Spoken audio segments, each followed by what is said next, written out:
A story of Munchausen by proxy and murder. You not gonna dance? A little bit? Ooh, look at that! Very pretty. Gypsy Blanchard always listened when her mother told her to do something. How old are you? You're 1? I love you. Gypsy lived her life by the phrase, "Mother knows best." Gypsy was born perfectly healthy. Everything seemed fine. About 3 months old, Dee Dee told me that she started having seizures and sleep apnea. Where's Fifi? Don't know, huh? Dee Dee told me that Gypsy had problems with her salivary glands. One of her seizures made her paralyzed from mid-thigh down. Dee Dee said she wasn't gonna live to be 20 years old. When people would ask me, oh, what Gypsy has wrong with her, I'm like, there was so much. The list is shorter of what she doesn't have. Gypsy was wheelchair-bound and suffered from muscular dystrophy and leukemia. Neighbors say the two were inseparable, and they were very friendly to those who lived in the neighborhood. Sweet, loving, caring, just full of life. Hurricane Katrina played a big part in their lives. Their house was devastated. They got relocated to Missouri. At that point, she's telling me she's got cancer. She's shaving her head. So that was pretty elaborate to go from chromosome disorder now she's got cancer. Gypsy and Dee Dee Blanchard, a mother-daughter team who came to Springfield as self-described Hurricane Katrina evacuees, with a story of suffering that brought an outpouring of support. When they moved into their home here, it was built by Habitat for Humanity. Hundreds of volunteers worked on the home. It was built with special wheelchair modifications for her daughter. It just proves that happy endings are not just in fairy tales, they're real. Things are not always as they appear. Breaking this morning, authorities are investigating a homicide just north of Springfield. Deputies discovered the body of 48-year-old Dee Dee Blanchard inside a home early this morning. When police found Dee Dee Blanchard violently stabbed to death, they discovered her young special needs daughter was missing, and only her wheelchair was left behind.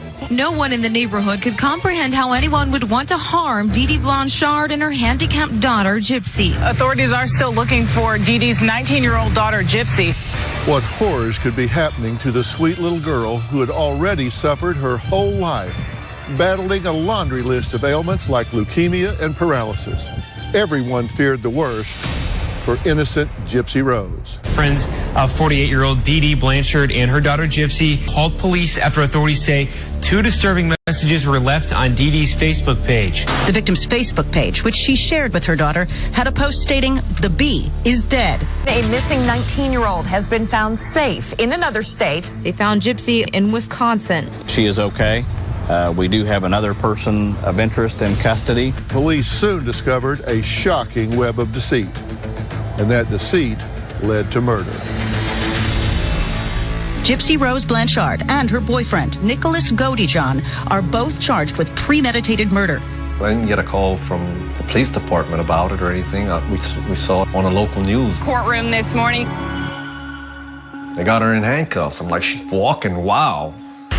5 foot, 99 pounds, Gypsy Blanchard pleaded not guilty to killing her mother, Dee Dee. It didn't take long for me to realize that if she can walk, what else has been a lie all these years? Tonight, police are investigating a bizarre murder that had many people in Missouri fooled.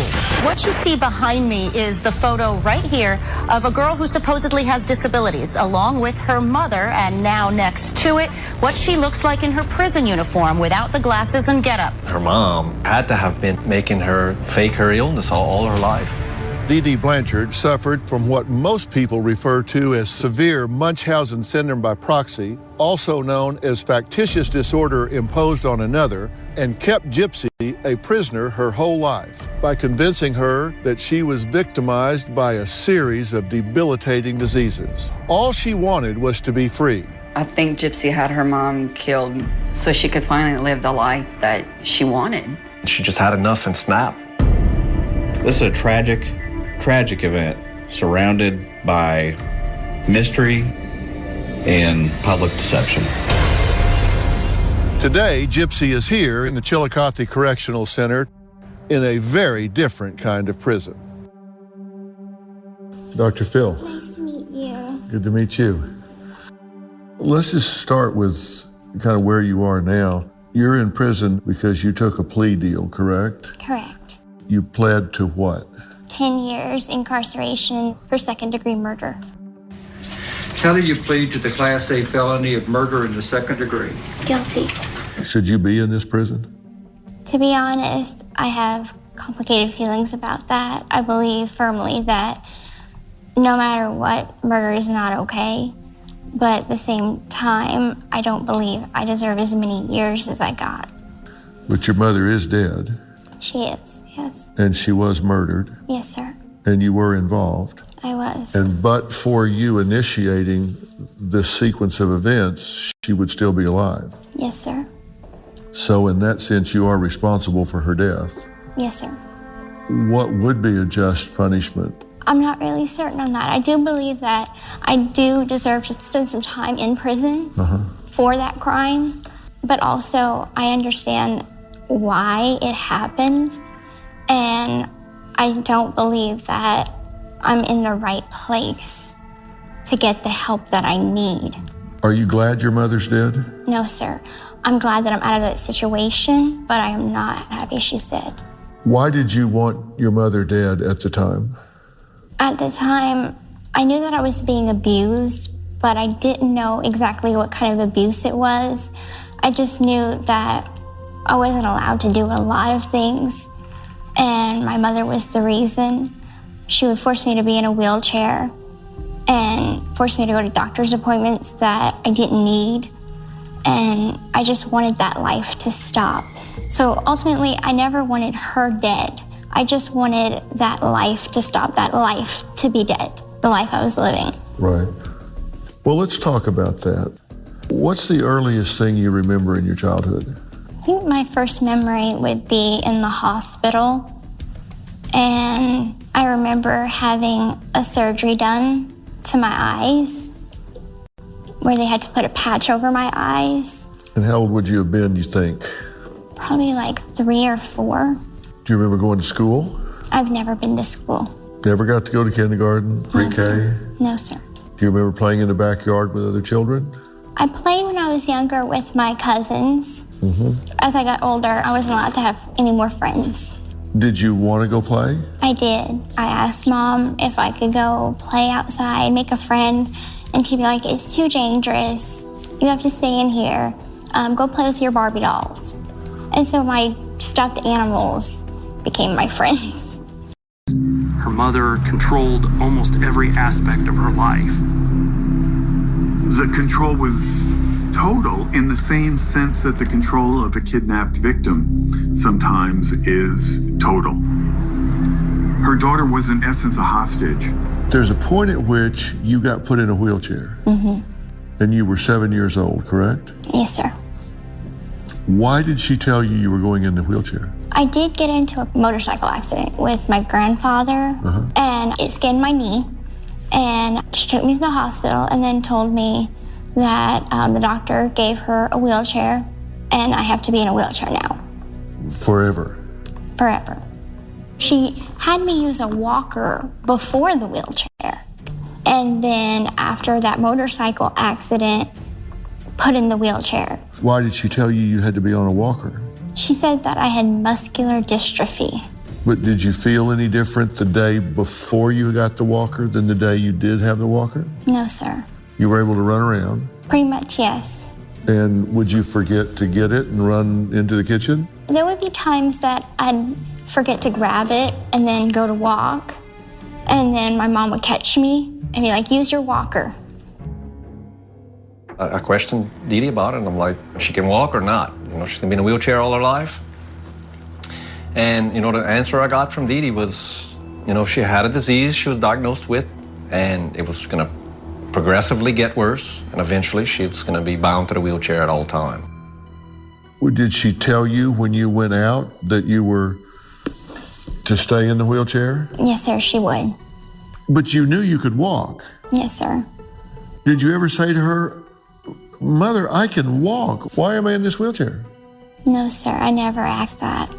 When she wasn't around, did you get up and walk secretly? I did, yes, sir. Did she ever catch you walking? She did a couple times. And what did she say or do? She got so upset with me, she would punish me so bad. Like, she started hitting me with a coat hanger and telling me all kinds of mean things. She would tell me that she wished she had an abortion when she had the chance, that I ruined her life, that I have no idea how hard it is to keep up everything she built. Did you understand that you being sick was necessary to keep up what she built? Because you got a house from Habitat for Humanity, you got donations, you got different things from people for being sick. Mm-hmm. So that was a source of income for her, right? It was, yes. And I had no idea that I was a part of that. You didn't know that you were a cash cow? No. Dee Dee got a house from Habitat for Humanity. They would have free trips here and there, free flights. She was getting some money from a couple celebrities. Their life was full of free stuff, I guess, fun stuff. The Blanchards scammed many different charities and lied to many different charities across the U.S., including churches and support groups. Dee Dee Blanchard was exaggerating her daughter's medical condition for financial gain. You were diagnosed with epilepsy about this time as well, right? Yes, sir. And so they started giving you Tegretol, and it caused your teeth to crumble. Yes, sir. Did you know what was happening at the time? No, I really didn't. I just didn't understand why my teeth were falling out. I had to have them extracted. I just knew I was losing teeth. But you know now you didn't have epilepsy. I know now. You know now you didn't need to be in that wheelchair. You know now she was making all of that up. After you went in the wheelchair, you had a feeding tube inserted. Yes, sir. Did she tell you why?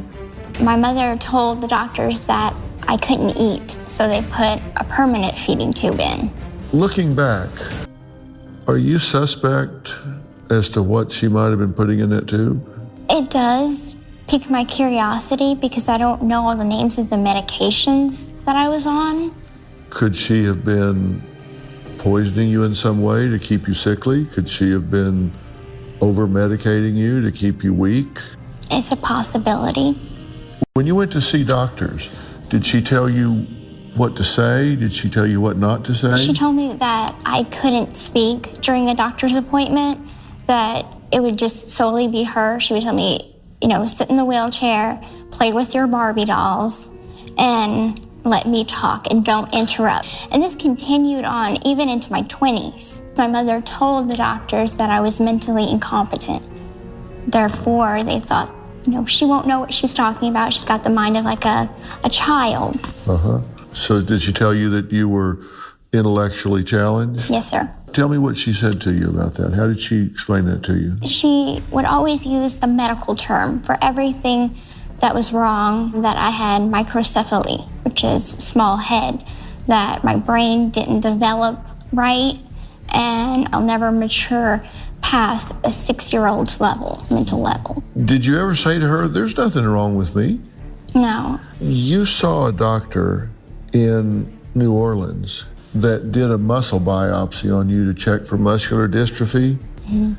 Now, a muscle biopsy for muscular dystrophy is a very painful procedure. I still have the scar. Yeah, they strip muscle from your thigh, right? Did you ever know what the results were? No, sir. What do you know now about that? It came back normal. And she knew that? I think that she did know that.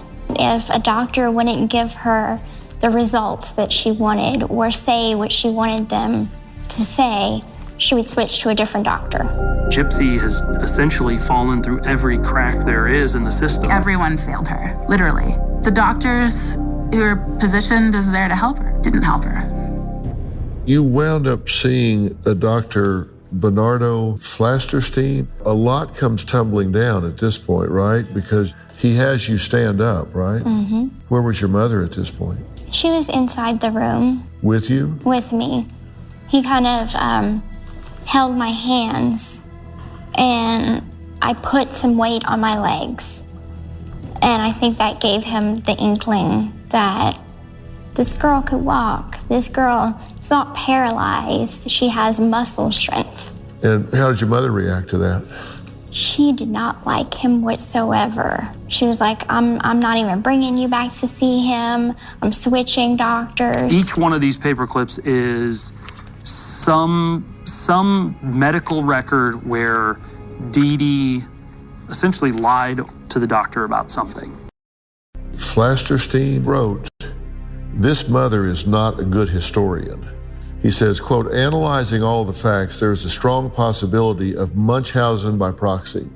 So he says there's a good chance that this mother is making this child sick on purpose for her own gain.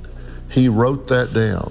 He talked to another doctor you had seen before who said, "I found nothing wrong with her." He writes down, Munchausen by proxy. This mother is not to be trusted. Munchausen syndrome by proxy, also known as factitious disorder imposed on another, is considered a mental illness where a person acts as if an individual in their care has a physical or mental illness when the person is not really sick. People with this disorder have an inner need for the person, often their child, to be seen as ill and are sometimes even willing to put the child through painful or risky tests and operations to get sympathy and special attention for themselves. The doctor writes down, Munchausen by proxy. This mother is not to be trusted. What happened from that? We switched doctors and nothing ever came of it. It didn't stop. Nobody said anything. Nothing was done. When did you figure this out? I started having an inkling when I turned 19, and I had made a friend, Aaliyah. She was our next door neighbor, and I started wondering, why can't I be like Aaliyah? Why can't I have friends? Why can't I go to the mall with friends? Why can't I go outside and meet people? Because I would look at her life, and her life was so different from mine, so it made me question my life. Did you ever tell her secretly to the side, I'm in this wheelchair, but I can walk? I wanted to, I really did, because I looked at her like a sister, but I just didn't trust her that much. I thought maybe she'd tell my mom, and that would get me in more trouble. Did you ever tell your dad? No, my mother would tell me such awful things about my father. My parents are divorced. My mother would tell me he abandoned us. He doesn't want anything to do with you. He's happy with his new family now. He doesn't love you. So I thought, why bother going to him when he won't care? They started moving further and further away, and the visits became more scarce. You know, I'd call and say, where's Gypsy? And I'd talk to her and say, well, she's taking a nap. Call back in an hour. I'll have her ready for you. So, I'd call back and, she'd be ready there with all the right answers. And it's scary to think what she told Gypsy, the consequences she'd have if she did see anything, Pretty soon, I found a couple of bits of paper in my mom's safe, things that stated that I was born in 1991. Made me question my real age. I asked her about it. She said that it was a typo. I had taken those papers and the Medicaid card that I found with my actual real birthday on it, and I ran away from home. Didn't get very far because she found me pretty quickly and took me back home. And boy, was I in a lot of trouble. What happened when you got home? She smashed my laptop. How did she smash it? It was a hammer. And she told me if I was to contact anybody, any of her friends, and tell them that she would take a hammer to my fingers next time. And then she put a bell on the door, so if I tried to run away again, she could hear it. And she had taken handcuffs and a dog leash and tied it together and tied me to the bed, chained me to the bed. So how long were you tied to the bed? About 2 weeks. I just don't understand how somebody can do this to their child that they're supposed to protect and love, not use them as a cash cow and use them for their own means. Do you think she loved you? When I was younger, I thought that. And then when I found out the truth, I'm like, I didn't know this woman at all, did I? Everything that she ever told me was a lie. So how can I honestly believe her whenever she told me she loved me? She kept you in a wheelchair. She kept you on a feeding tube. She had you diagnosed with asthma, hypoventilation, epilepsy, hearing and vision impairment, GI reflux, muscular dystrophy, quadriplegia, mild mental retardation, as she called it, anemia, allergies, leukemia, incontinence, lung disease, heart murmur, all of these things. They had you on pages and pages of medications, many of which have side effects that mimic the diseases that your mother said you had. You were being set up. Right. Why would she do that to you? I don't know.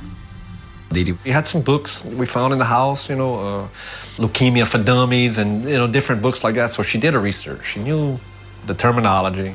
She knew how to make Gypsy appear to have certain symptoms by giving her certain medications. She was pretty slick. What does that cause you to feel when you realize how viciously exploitive this woman was with you? When I first found out, I was so angry and hurt. And it's like, I trusted her so much to do everything that she told me to do, be her good little girl like she wanted me to be. And every time I'd mess up, I'd always ever say, next time I'll do better, next time I'll do better. Don't get angry with me. And it just hurts because every time she told me that she loved me, that she was trying to protect me, now that I know, the only person I need protection from is her. And I want to know what was so wrong that I did to her for her to do that to me, because I don't understand. You ran away once, she chained you up. Mm-hmm. But then you start talking to somebody online. You go on a dating site. I made an online dating profile on a Christian dating website because I started to have feelings of wanting a boyfriend.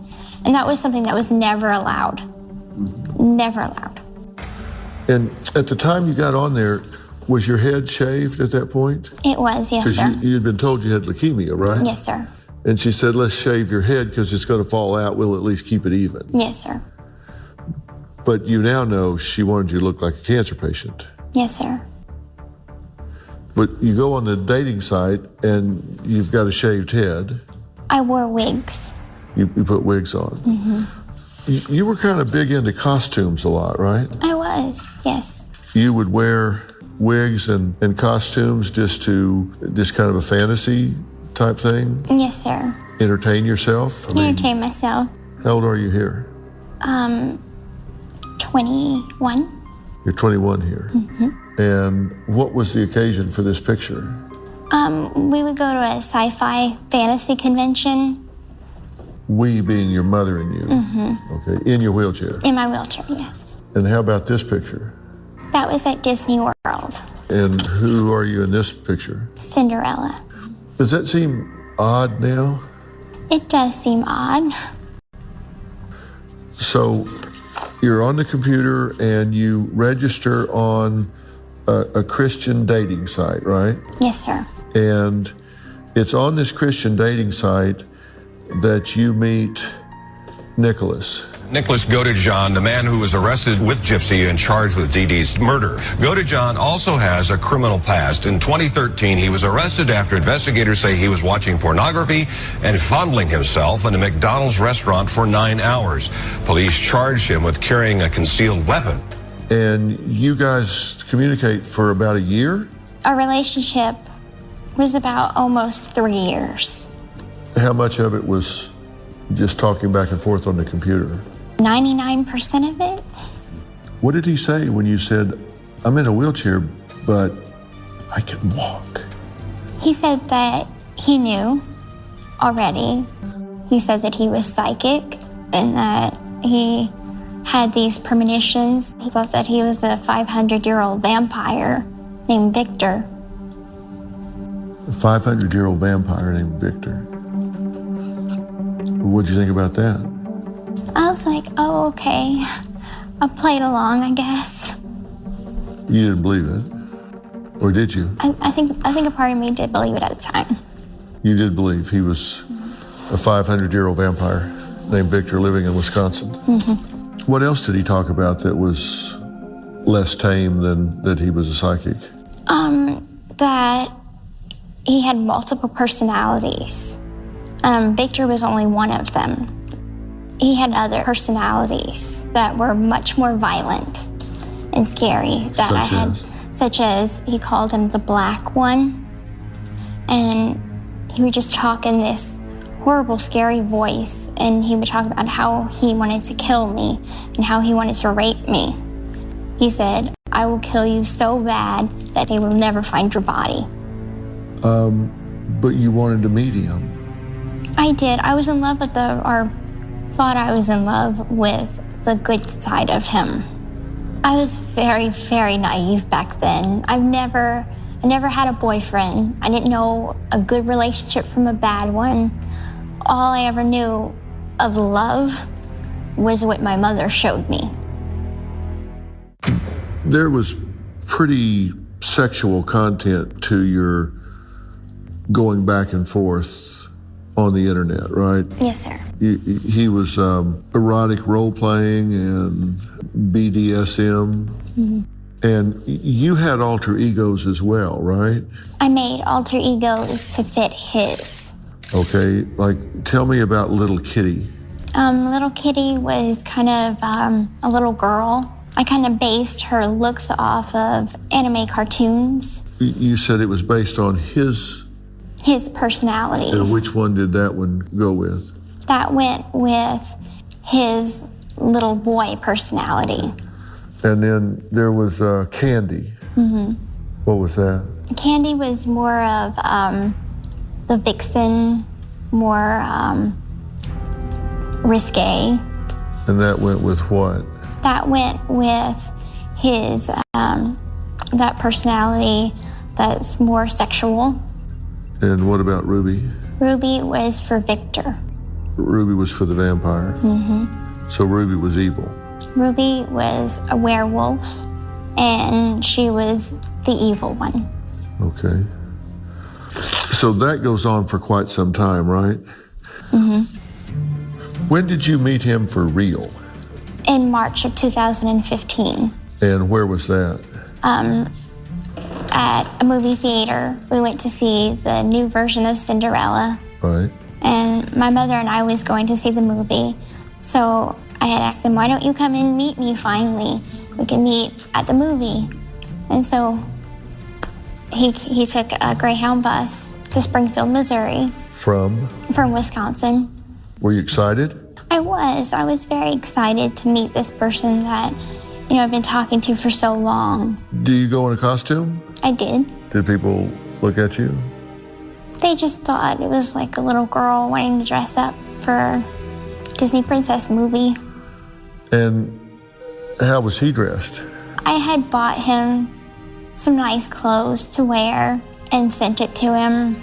I just wanted him to look nice, so hopefully he can impress my mother. She didn't know he had come down from Wisconsin. No. She just thought some guy you bumped into at the movie. Right. So were you alone with him at the movie? No, my mother was sitting right next to us. And then my mother got increasingly angry because I was paying more attention to him than I was to her. Okay. Was this picture taken at the movie? Yes. Okay. Did you have sexual relations with him at the movie? Yes, sir. Where was your mother? She was in the auditorium. We had went to the bathroom, in the men's bathroom. I wheeled myself to the bathroom and he followed while my mother was still in the auditorium. And she knew he was following? Yes. She thought that he was going to get popcorn. Yeah, you were going to go to the bathroom and he was going to get popcorn. Mm-hmm. But you both went into the men's bathroom. Mm-hmm. And where did you go once you got in there? The handicap stall. And what happened then? We had sex. So you have sex in the handicap stall in the men's bathroom at the Cinderella movie, Mm-hmm. and then you get back in your chair and motor back out to the auditorium, and she knew none the better. You know, here she is. She's 24 years old. She's growing up. I mean, you can't deny adolescence. She really loved the guy. She wanted to have a family. She wanted to be married. People do a lot of things for love. Investigators say the awful Facebook posts that tipped off friends that something was wrong were actually authored by Gypsy herself. She told investigators she knew her boyfriend, Nicholas Godjon, was going to kill her mother, and she did nothing to stop it. After this meeting at the movies, did you ask him to kill your mother? Yes. We had thought of different ideas. We called it Plan B. I was getting desperate, and we bounced around that idea. But did you ask him, quote, will you kill my mother for me?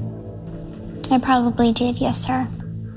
Now, you had some text exchanges that seemed to me that this Plan B was pretty much a collaborative process. On June 2nd, you send a text that says, I'm 100% in, hun. I'm ready, truly. He says, why you say that, baby? You say, because I've finally allowed myself to accept you're my everything. I will go with you and live our dream. So then on the 9th, you say, hun, does he require just the gloves and knife? When you're saying he to Nick, you're referring to his alter ego, Victor, right? Yes, sir. And Nick says, hun, that side of me expects duct tape too, to muffle her. You say, okay, baby, we have that. I'll pre-cut it. At 7:25, Nick says, dear, I should ask you this before he has to. Is your mom a light or deep sleeper? You say, light, hun. Okay, dear. Now he's excited. The gonna go down tonight, Ruby said. That's your alter ego, your evil side. And he says, well, how does Ruby feel about it? She keeps me numb in order to cope and survive. We now fast forward to that night, 8:36 p.m. You text, I left the gloves outside the front door and the screen door is squeaky. So try to open it just enough to get in and close it gentle. I'll hand him the knife and the duct tape inside, darling. It's pre-cut and ready. At any point during this time, did you look at this and say, this is beyond weird here?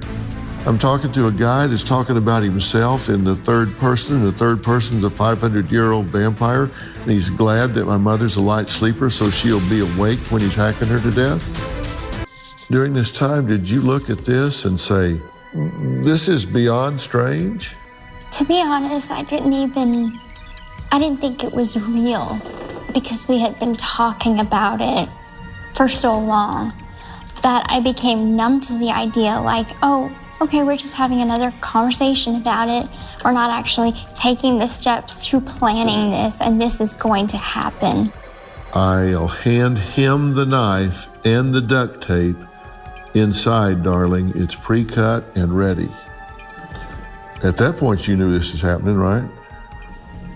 I just went through the motions. It didn't sink in until it was actually happening. He says, baby, there's no other option. He's going to finish her no matter what. That is how he is. And you say, okay, darling, he is brave. I respect and admire that smiley face.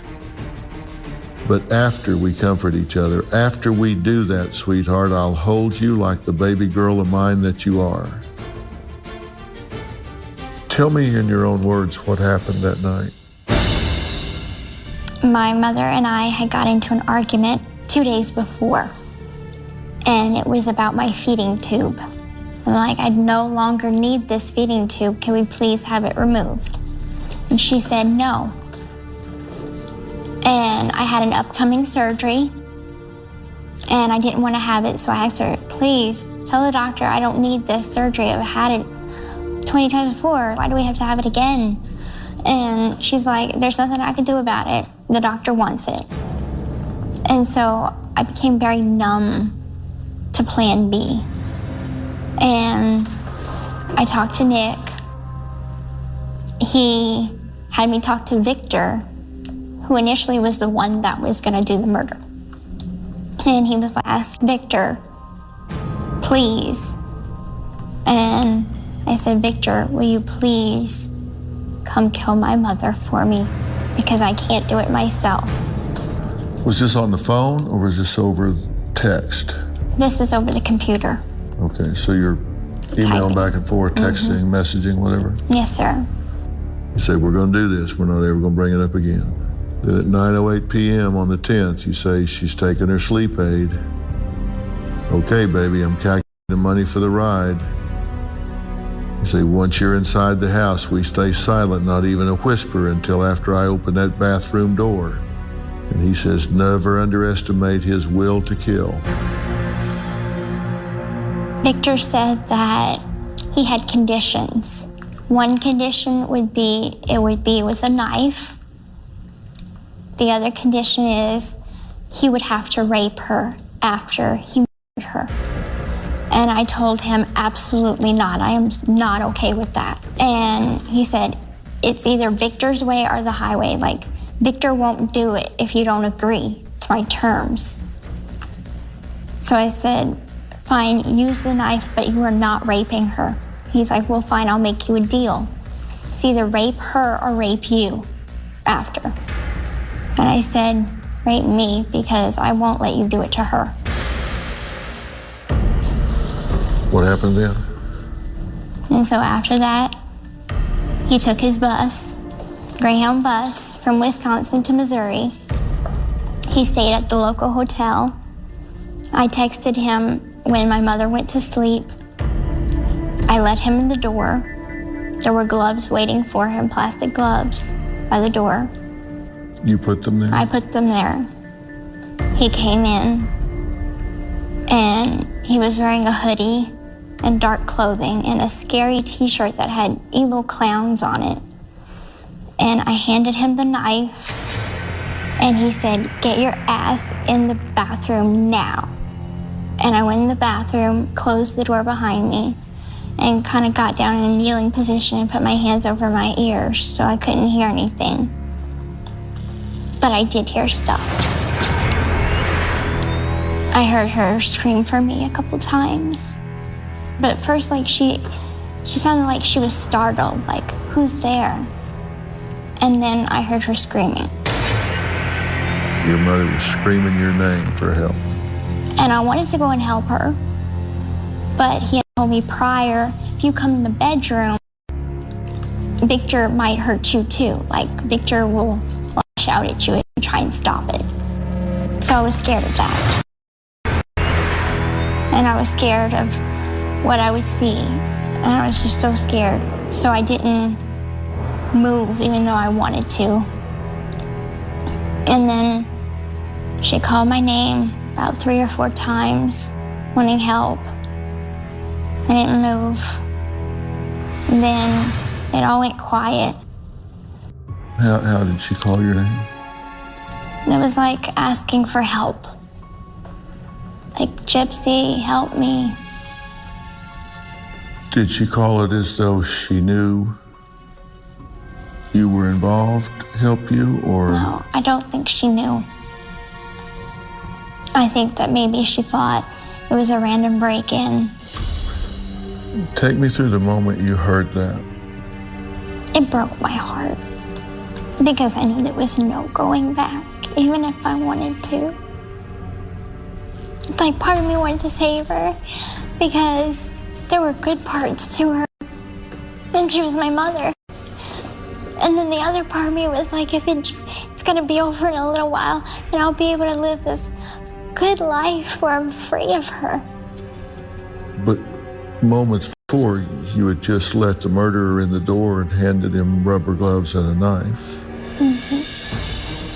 A daughter, once thought to be missing, is now charged with her mother's murder. The news of Gypsy's alleged involvement in the crime is the biggest shock of them all.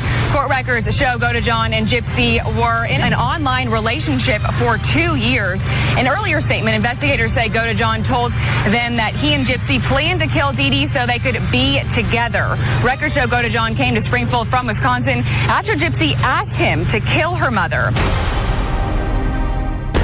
Did you think about the fact that you were making a plan to live with someone that you say was capable of stabbing your mother to death? I thought he loved me, and I thought he wanted to protect me, and I thought I'd be safe with him. You're in the bathroom floor. Mm-hmm. Did he come in there? He did. Whenever it was all over, he had this knock code. He knocked on the door 3 times, scratched the door twice, and that was his code to let him in. But before I could let him in, he commanded me that I must shave my legs and any body hair and present myself to him naked. So he's standing outside the door with a knife and rubber gloves on, and it sounds to me like you're preparing yourself like a sacrifice. It's what Victor wanted. And you did it. Take me through the moment you opened the door. I opened the door and I was completely naked, but I was wearing a wig because my head was shaved. I let him in and he was holding the knife in his hand and his finger was bleeding. And he said she tried to fight me off, but I was too strong for her. Clean up my finger. And so I knew that there was bandages in the closet. So I got bandages, cleaned off his finger. Then he commanded me to clean up blood spots on the carpet that led from her bedroom to the kitchen, where he had walked to get a paper towel to cover up his finger. What happened then? He tells me to grab a suitcase. I find a suitcase, and he starts going through my things in my closet, picking out clothes to pack. Then he calls the cab, and we leave the house. So how far do you think you were from your mother's dead body while all this was going on? Not far. My room is across from hers. I don't know how long it took her to pass away. Did you go in the room? No, sir. And every time I'd pass by the room, he would stand by the door and block my view, so I couldn't see. Did you want to see? No, sir. You've seen it since then? No, sir. They've never shown you a picture? I've requested, even from my attorneys, don't show me. Did it occur to you that he's dripping his blood all over the place and you're calling a cab? This is not real stealthy. I know.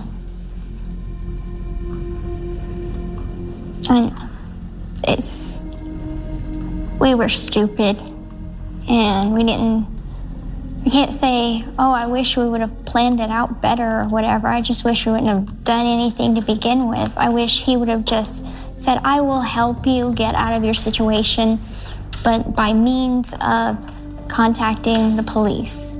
Where did you go? To the hotel that he was staying at. As soon as this is over, are you immediately wishing it hadn't happened, or are you happy it happened? It was a mix of emotions. To be honest, I felt numb.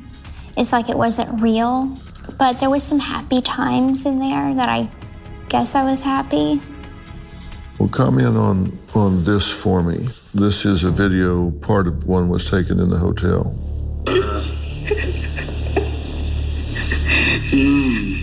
Hi, honey. I'm feeling it.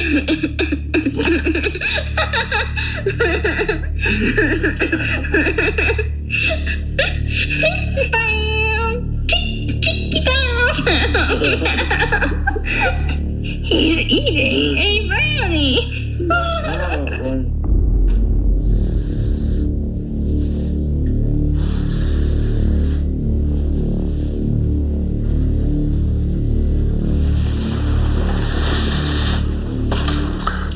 That's less than 24 hours after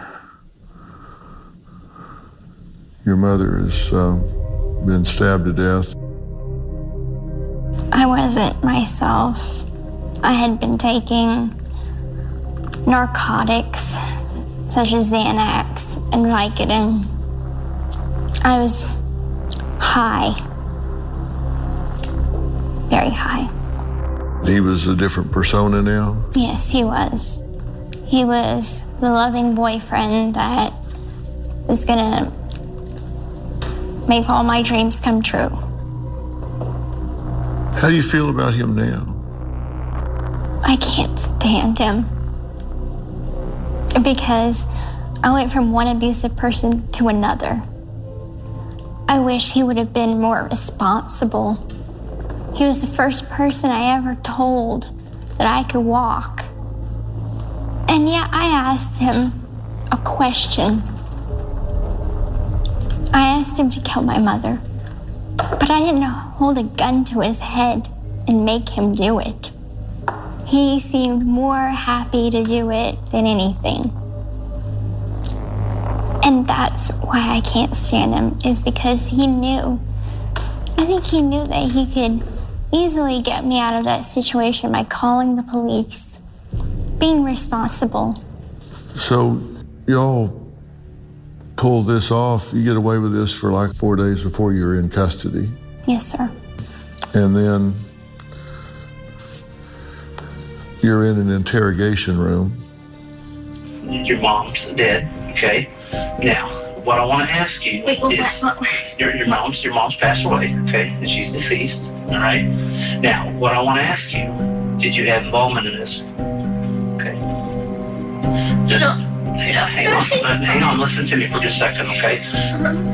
What happened with your mom that night? Just listen to me, okay, sweetheart? You know what happened to your mom, okay? And I know that you know. You think that it's me? Why did you think that it's me? I've always thought my mom and I are best friends. Listen to me. Please don't do yourself an insult, and that's what you're doing.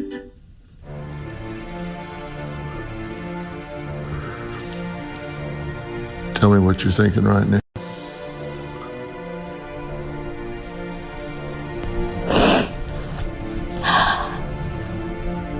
I wish I wouldn't have done any of that. It's hard to see pictures of that house and the memory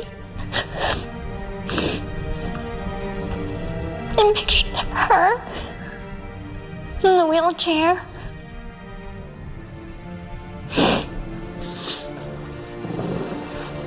Well, was it justice? No. She didn't deserve what happened. If anything, she just deserved to be where I am. Mm-hmm. Did she warp your personality? Did she warp your mind? Did she warp your moral compass? In the beginning, yes. And through my life, yes. She taught me how to be a good liar. A very good liar without any conscience. And I'm changing that. I'm trying to be a good person now. I don't want to be like my mother, and I'm nothing like her. She was trained to lie and steal and cheat and all of that her whole life. Now it's just teaching her how to do the right things and you know, believe in that way of being right and true and trustworthy. But she's still got 6-7 years before she gets out. It's just a lot to choke down, deal with, and digest. When we found out everything that happened with Dee Dee and with Gypsy, I was furious. I couldn't believe that a mother would do this to their child. How could any parent, you know, hurt their child? But Dee Dee was a piece of work. Definitely a piece of work. You say all you did was to ask him a question, but in the 3 days prior to the murder, you had some text exchanges that seemed to me that this Plan B was pretty much a collaborative process. I just wish I could go back. and walk in front of somebody. And none of this would have had to happen. You said he could have said no. You could have walked out that front door. You called a cab after you hacked her to death. You could have got to call that cab and left. You could have gone to a women's shelter. You could have gone to a police station. She would have found me. She would have convinced them that I was lying. And she had paperwork to prove, like, I was mentally incompetent. Nobody would have believed me. You think this was your only exit? I thought it was at the time. What do you think now? If I can go back, now I know I should have called my dad. I should have told somebody. I should have walked in front of somebody. And it would have changed everything. Tell me about this post. Me and Nick made that post on her Facebook account. It says, the bitch is dead.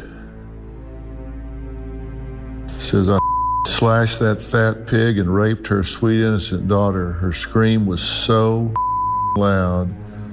LOL. Why that particular message? It was alarming. The whole point of the post was I wanted her found.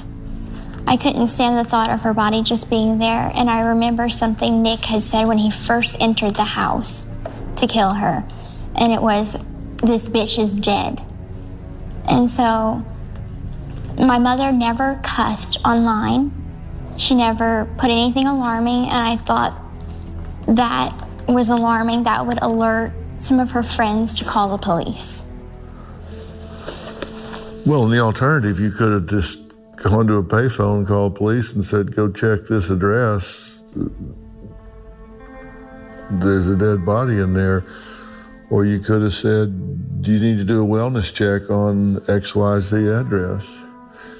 It wasn't that smart. You could do that as opposed to 4 days after you hacked your mother to death saying that bitch is dead.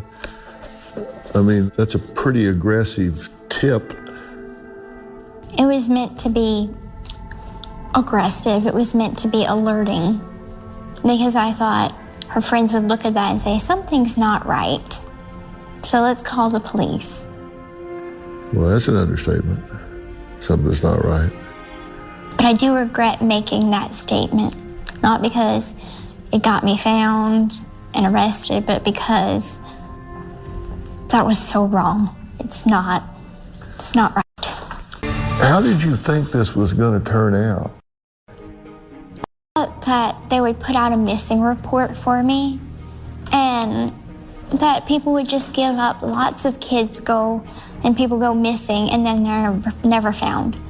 So I thought that I'd be one of those cases, that I'd just never be found. But you told your friend you had a boyfriend, a secret boyfriend.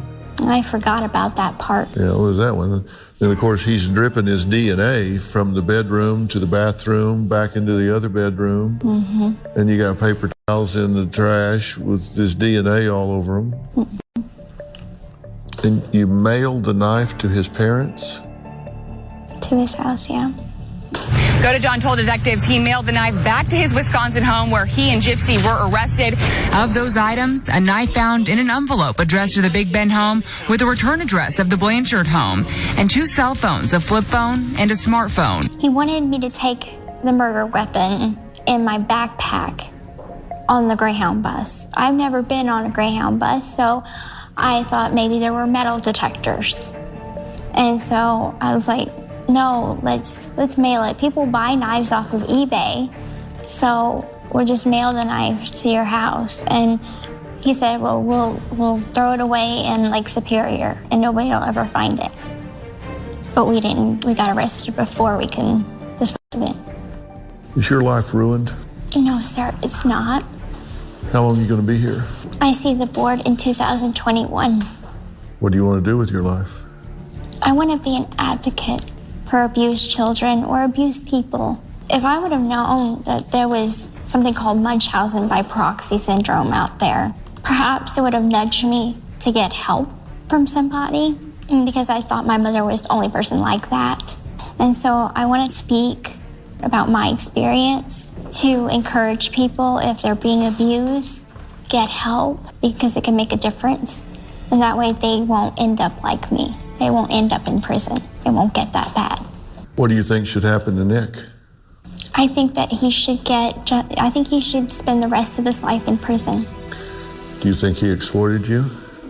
I think he did. I think he used me to have his own means. He was a lonely person, not a lot of friends. Girls would never look at him, so I was the only one that would never tell him no.